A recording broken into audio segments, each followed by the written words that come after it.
Hello my students, class 9. I welcome you all to my class. This is Madhusri Mojumdar taking you the history class. Today chapter 4, that is India in the 6th century BC, rise of Jainism and Buddhism. Now according to the syllabus, you have to study chapter is rise of Jainism and Buddhism, the sources. And I told you before that in every chapter these sources are very important, either literally or archaeological. Now here the sources Argas, Tripitakas and Jatakas. We have to study all these sources. Now let us all my students you open your book. In my book it is B31. Sources to reconstruct the two religious reform movements, Jainism and Buddhism. Now, the sources to reconstruct the two great religious movements are as under. Now, literary sources, Buddhist sacred literature. The Buddhist sacred literature was written in Pali, Prakrit, Sanskrit and mixed Sanskrit. So it is written, and my students, you listen carefully, in three languages. It was written in Pali. It is written in Pali, then Prakrit. Now this Pali Prakrit was the language of the common people. Very simple and easy language. So the common people can easily understand these languages.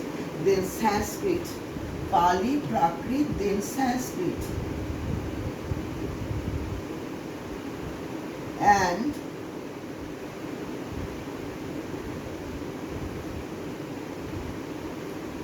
And mixed Sanskrit.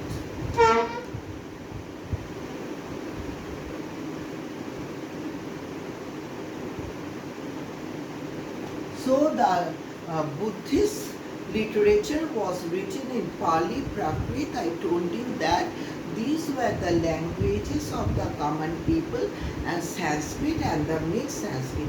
Sanskrit and mixed Sanskrit, the common people couldn't understand this language properly. Now first Jatakas. The Jataka tales written in Pali deal with the previous birth of Lord Buddha. It deals with the previous birth of Lord Buddha. They also throw light on political, economic and social conditions ranging from 5th to 2nd century BC. So these Jataka tales not only deals with the previous birth of Lord Buddha, but they throw light on political, economic and social conditions ranging from 5th to 2nd century BC. There are more than 550 such stories. Now there are more than 550 such stories. First of all, the Tripitakas. After Jatakas, the Tripitakas. Now Tripitakas, the Tripitakas means three baskets. The Tripitakas, my students look at the book, the Tripitakas. The Tripitakas means three baskets.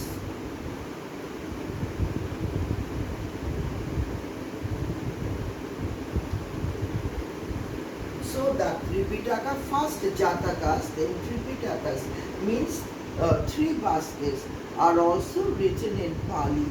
These three books are Sutta Pitaka, which contains the Buddhist teachings and sayings of the Buddha, the Abhidhamma Pitaka, that is the three, very carefully keep in your mind.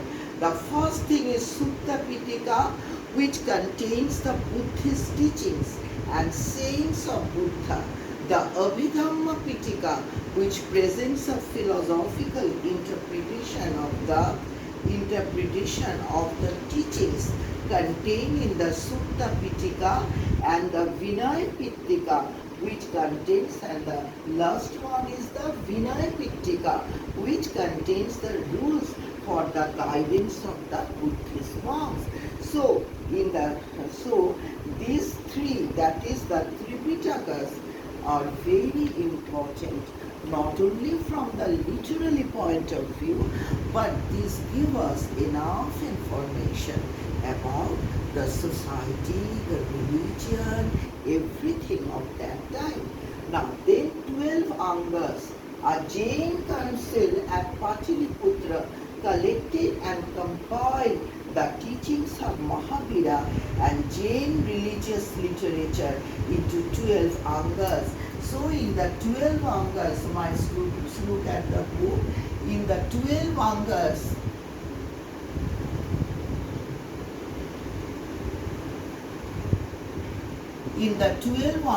what is written in the 12 Angas? In the 12 Angas, it is written the teachings of Mahavira and Jain religious literature into 12 Angas. The 12 Angas contain the rules for the Jain monks and teachings of Jain Tirthankaras or spiritual gurus. These were written in the Ardha Magadhi. Magadhi is a dialect, is a language, and the particular language by which it is written is the Ardha Magadhi, are divided into many subsections or parts such as Upangas, the Prakiras, Sutras and other texts. So my students, you have to go through in detail because these 12 Angas are very important and give us about the detail of Mahavira and the Jain religious literature and the teachings of Mahavira. Now, next, the archaeological sources. Look at the book, I am telling you, you listen. The archaeological sources fall into several categories. The Great Stupa, all of you write, underline the Great Stupa at Sachi with sculptures which depict episodes from Buddha's life. So at Sachi, we always come in contact with the great sculpture which depict episodes from Buddha's life. Next, a Jain temple at Shravan Belgola in Karnataka and Sarnath pillar, very famous. The pillar has the wheels or dharma chakras depicting the propagation of the message of Buddha to all parts of the world. So in the Sarnath pillar, the Sarnath pillar is very important. Why? It has the wheels or dharma chakra depicting the propagation of the message of Buddha to all parts of the world. Gandhara, along with the Punjab, became one of the most significant schools of early Indian art. So Gandhara was one of the significant school of early Indian art. The Gandhara school produced a number of fine sculptures of Buddha and Bodhisattvas. Many statues of Buddha resemble the Greek gods. Now, my students, after that, the causes for the rise in the 6th century BC. And besides that, I will tell you in short very important few things. That is, the Aryan settlement had turned into large territories called Janapadas. What is Janapadas? The Aryan settlement developed in the large cities known as the Janapadas. The bigger and more powerful among them were called Mahajanapadas. So first of all, Janapadas, and the bigger one was known as Mahajanapadas. From the Buddhist text, we learn that there were 16 Mahajanapadas in the late 7th and early 6th centuries before the Christian era. The four important kingdoms were Avanti, Vatsa, Kosala and Magadha. Okay, now you keep in your mind this. After that, causes which favor the rise of Jainism and Buddhism. It is in your syllabus, that is causes for the rise in the 6th century BC. Why Buddhism and Jainism flourished in the 6th century BC? Now I am telling you, then I will explain. Besides intellectual unrest, there were many social and economic inequalities existing during the 6th and 5th centuries BC. So in the 6th and the 5th centuries BC, in the society there was total political unrest, and in the society there were social and economic inequalities among the people. People wanted a different kind of society and a different system of religion and causes, so people were disgusted.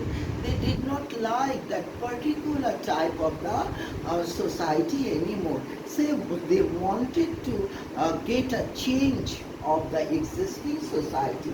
Now causes which favored the rise and growth of Jainism and Buddhism were as follows. Ritualistic Vedic religion, the simple religion of the early Aryans, was replaced by meaningless rituals and complicated ceremonies. So in the existing society, in the Vedic society, there were many types of the ritual which were and the ceremonies. People, especially the priestly class, the people of the priestly class, they forced the common people to undergo this type of the rituals, and these were practically meaningless and very complicated ceremonies. The rites and ceremonies were too costly, and the ceremonies were very costly. So one thing keep in your mind that the 6th century BC, the rituals were very complicated. The rituals were very complicated. Very complicated. Now, very complicated and meaningless. Complicated and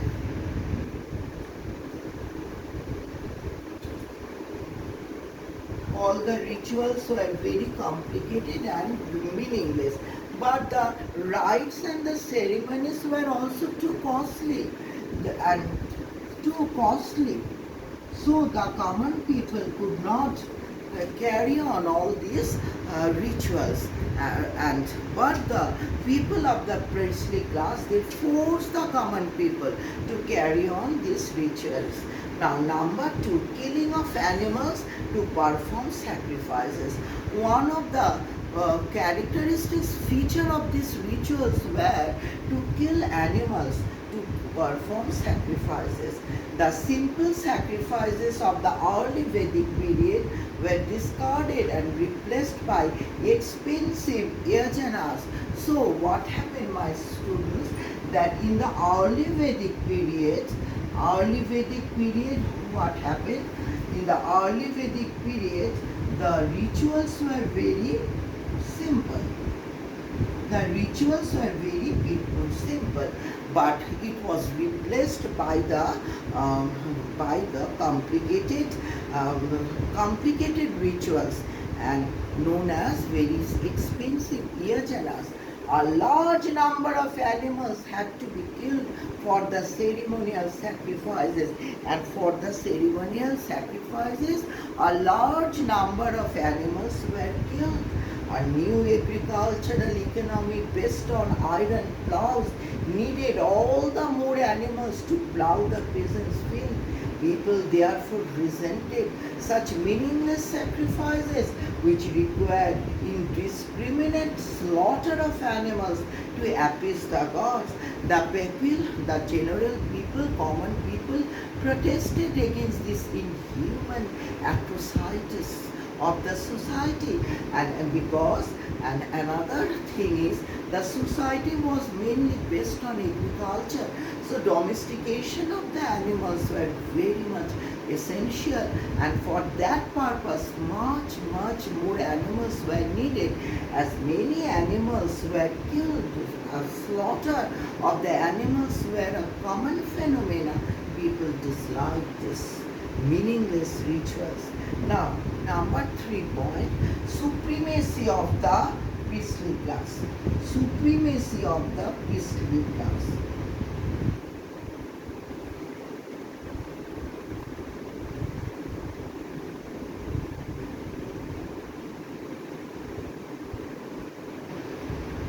Supremacy of the priestly class. Now, with the introduction of elaborate rites and rituals, the priestly class came to occupy a position of supremacy in society. The priest dominated the life of a man from birth to death. People turned against this priest who made their religion complicated, expensive, and burdensome. So, with the introduction of in the society, especially in the latter Vedic period, there were much more complicated rituals. So the priestly class started to occupy the most dominant position in the society. The priest used to dominate the life of a common man from birth to death. Now, people turned against this inhuman behavior of the priest. So, because the priest made the religion more complicated, expensive, and burdensome. Now, next point, the caste system. My students, these are all the points relating to the causes which favored the rise of Jainism and Buddhism in the 6th century BC. In the course of time, the caste became rigid like watertight compartments. Caste was decided according to birth and not according to profession. People who belonged to the lower caste were ill-treated by the higher caste. The institution of untouchability also came into being. The intellectuals and reformers naturally resented such unjust social distinctions among the people. The Buddhist Sangha was therefore thrown open to all equally. Now, so what happened, my students? Another point is, in the society there was very much inequality among the people. Caste system was very strict like the watertight compartments. The people belonged to the higher caste used to enjoy all the facilities of the societies. The Shudras were considered as the untouchables of the society. So the distinction, the unjust social inequalities made the life of the people horrible. And at that time, the Buddhist Sangha embraced all people of all sections of the society. Number 5, difficult Vedic language. So number 5 is difficult Vedic language. Now, difficult Vedic language.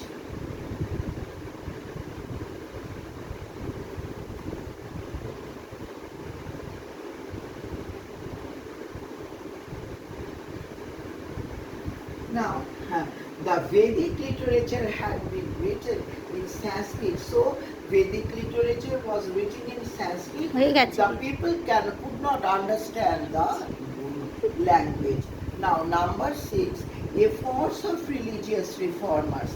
The unrest against the evils that had crept into the Vedic religion and society led to the rise of a number of intellectuals and holy made. So in the society, see such type of the unjust inequalities. So many intellectuals started to protest against this, and the society came in contact with many intellectuals.